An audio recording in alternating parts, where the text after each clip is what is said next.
Hi and welcome everyone. So today I am going to show you the classification of electrical networks on the basis of active and passive network. Second one is unilateral and bilateral network. So in this video I am going to discuss only these two types of classifications. So first one is active and passive network. So active elements are those elements which are capable of delivering energy to the external device for infinite time. For example, the voltage source and the current source. The voltage source is capable of delivering its energy to the external source or the circuit in the same way current. And the second one is passive elements, which is capable of only receiving energy or power.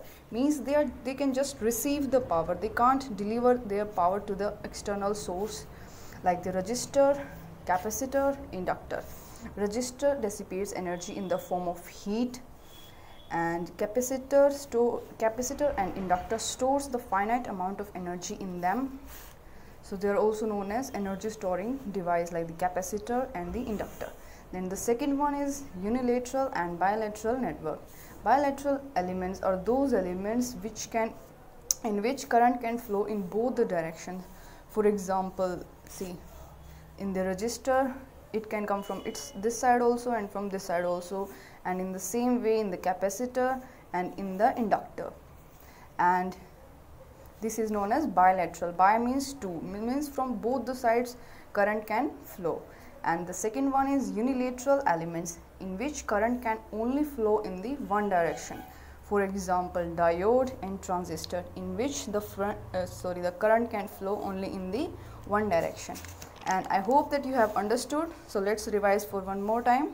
Active and passive elements. Active elements, as its name suggests, means they are capable of delivering energy to the external devices for the infinite time. And passive elements, which are opposite of the active element, means they are just able to receive power, and active are giving their power. Examples are these: resistor, capacitor and inductor. Second one is unilateral and bilateral network. As the name suggests, uni means one, from one direction current can flow, and in bilateral means from both the direction current can flow. So in resistor, capacitor, inductor, current can flow from both the direction, means it can come from here also and from here also. In the same way capacitor and inductor. And unilateral means in which current can flow in only one direction.